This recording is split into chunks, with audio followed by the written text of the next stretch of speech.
Across all history, the truly strong remain shrouded deep in darkness, hidden from society. They carefully erase all traces of their existence, so that when later generations look back on history, it is as if they were never there. But sometimes, even the most perfect plans to erase one's tracks leave unexpected loose ends. This tome was one of those loose ends, left behind in charred ruins. What secrets lie within?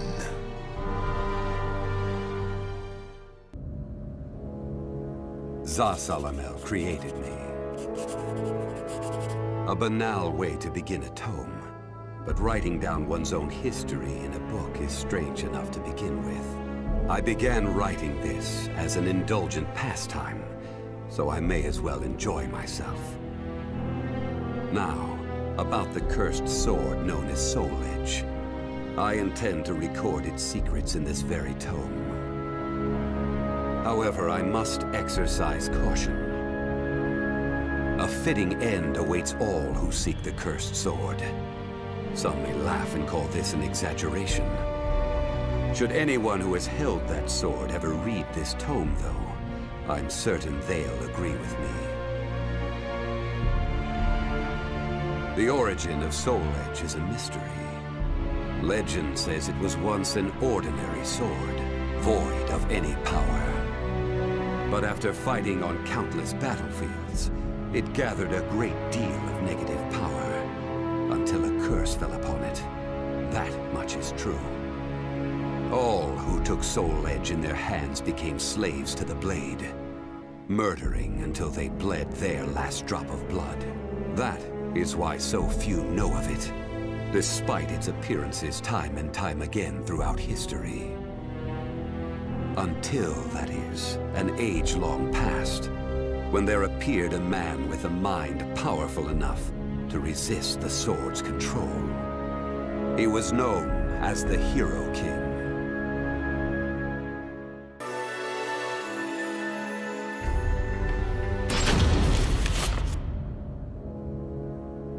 In that ancient age, great change came only through war. Thus, controlling Soul Edge meant ruling the world. The Hero King, being the man he was, one could say it was inevitable that he would bring peace to this warring world. I won't record the Hero King's name here. Someday I may decide the time is right to reveal it, but that time isn't now. It is said the Hero King lost Soul Edge due to his jealous son. After the Hero King killed his son, the spirit sword Soulcalibur was born from the remnants of the cursed sword. Indeed, the cursed sword and the spirit sword both come from the very same steel. While the name Soul Edge is known to a select few, the name Soulcalibur is known to almost no one. There is a reason the spirit sword was never revealed to the world. Some say the Hero King created the spirit sword, but the truth is that the Hero King risked his life and failed. Those who would carry on the dead king's wish and perfect Soulcalibur were to come later. They were known as the guardians of the spirit sword. Like a thief in the night, they took the spirit sword and withdrew into the dark recesses of history. They told others of the Hero King's spirit sword, and that they were going into hiding to both prevent Soulcalibur from being used for evil, and to prepare for the threat of Soul Edge.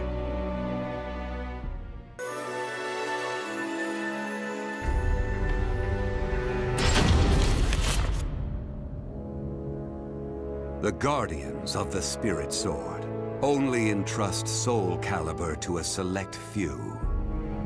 One recent example was a king from medieval Europe. Born in Britain, the king used the spirit sword to rule a large swath of Europe. I'm skeptical as to whether the king ever truly existed, but assuming the tales are true, he was somehow connected with the guardians of the spirit sword, from whom he received the blade. Also, it would be reasonable to assume the king fought with the one who possessed the cursed sword and won. After the king's death, though, no one knows what happened to the spirit sword. Perhaps we should assume it eventually found its way back to the guardians of the spirit sword. But it should be noted that their power had dwindled greatly by that time. At the same time, there were those who awaited the second coming of the king. On the eve of the king's passing, a loyal knight set forth to find the spirit sword and restore the crown. That was the start of the secret society known as the Aval organization. They hid themselves well for a considerably long period of time. Not even I learned of their inner workings until quite recently. Sworn to the late king, the Aval organization sought the spirit sword and secretly assassinated all whom they deemed outsiders, those who were aligned with the cursed sword or did harm to humankind.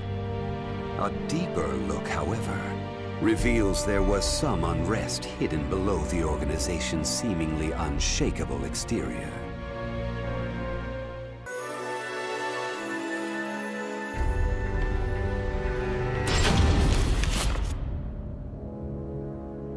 After slumbering in the shadows of history, Soul Edge was awakened by the pirate Cervantes de Leon. Cervantes attacked the ship of one who had won Soul Edge at an auction. He stole the cursed sword and became its puppet. Soul Edge changes its form depending on its wielder. When Cervantes took up the cursed sword, it transformed into 2 blades. And after nearly 30 years of slumber, it caused that terrible catastrophe. Cervantes and the cursed sword were defeated by a female warrior, and one of the blades was destroyed. Shattering without coming in contact with the spirit sword was a first for Soul Edge. Immediately afterwards, the evil seed occurred. The evil within Soul Edge was unleashed upon the entire world. Why did the evil seed occur? What havoc did it wreak where it landed? Not even I have any way of discerning this. But one thing is certain. Ever since that day, the cursed sword's malfested kin have been swiftly multiplying. What does it mean to be malfested? It's extremely hard to define, for the resulting phenomena are so varied.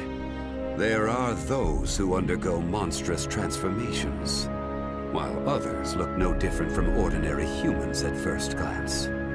In addition to humans, some animals have experienced transformations as well. Common traits of the malfested include heightened fighting instincts and violent tendencies. Some become beasts, hungry only for slaughter, while others use strategy to entrap powerful foes. But they all slip into towns and cities, seeking blood under the cover of darkness. Sometime after the evil seed, the Azure Knight Nightmare appeared. Rumors said he possessed Soul Edge, and his string of indiscriminate murder seemed to agree with this. Personally, I was also interested in discovering this knight's true identity. I then received news that the Aval organization had encountered him and were defeated. It intrigued me that there seemed to be someone in their organization deeply interested in the evil seed.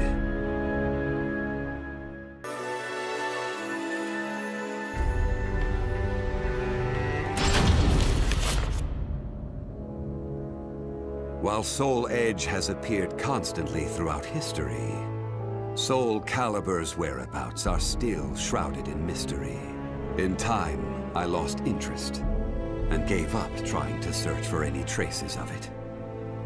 But after resuming my search later, I found that it had been taken to a temple in the east at some point. With it were taken a staff able to absorb all manner of energy, and a mirror capable of purifying evil. These sacred treasures were used to create Soulcalibur and amplify its power. No one knows what had happened to the guardians of the Spirit Sword. But they must have met with ruin, losing the Spirit Sword and their other treasures. As for the temple, it later became Ling Sheng Su, a famous martial arts dojo that worshipped the Spirit Sword and the other weapons as the 3 sacred treasures. But now the Spirit Sword is no longer there.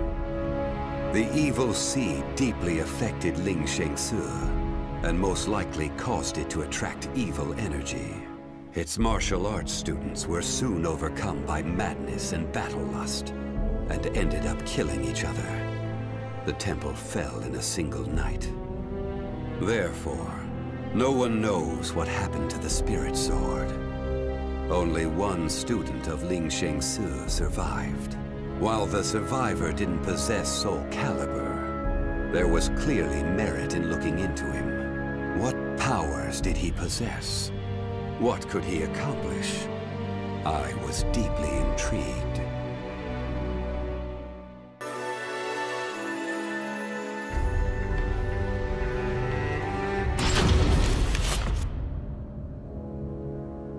I only started writing this tome as a pastime. But in order to give it a clear perspective, I must reveal my identity. I was once one of the guardians of the Spirit Sword. The precepts of the guardians were very strict, one of which stated no guardian may ever touch Soulcalibur. But in my younger days, I failed to properly suppress my urges. When the others discovered my designs, they broke my arms and banished me. Amid my despair, I searched for a way to survive. What I discovered was the Art of Reincarnation. After a long period of training, I mastered the secrets contained within this lost wisdom. I reincarnated myself over and over again, and became an entity that could transcend generations. At first, I didn't realize the price I would have to pay for eternal life. For every time I reincarnated, I experienced the pain of death. It felt like my soul was being crushed. It is hard to put such pain and suffering in words. Indeed, I hadn't managed to completely escape death. No matter what one may accomplish in life, death remains inescapable. My bodies have lain in countless graves, but my soul will never rest in peace. So it was that I came to yearn for the final eternal death I could never have.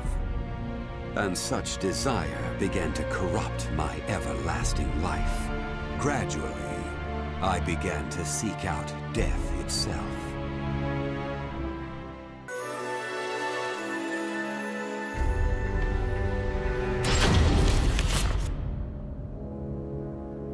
That was 1,000 years ago. My desire for death was at its peak. That longing for true death led me to even take hold of Soul Edge. Wisdom, power, battle lust.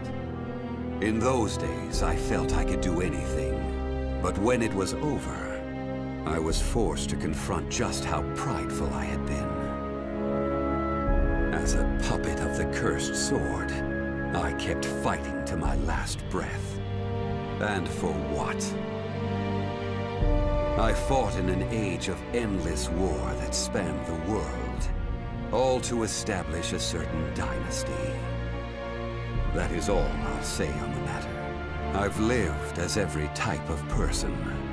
Old, young, man, woman. But I've never felt as much joy as when I wielded that power. However, not even the cursed sword could free me from the chains of samsara. And so I died, and was born again into this world.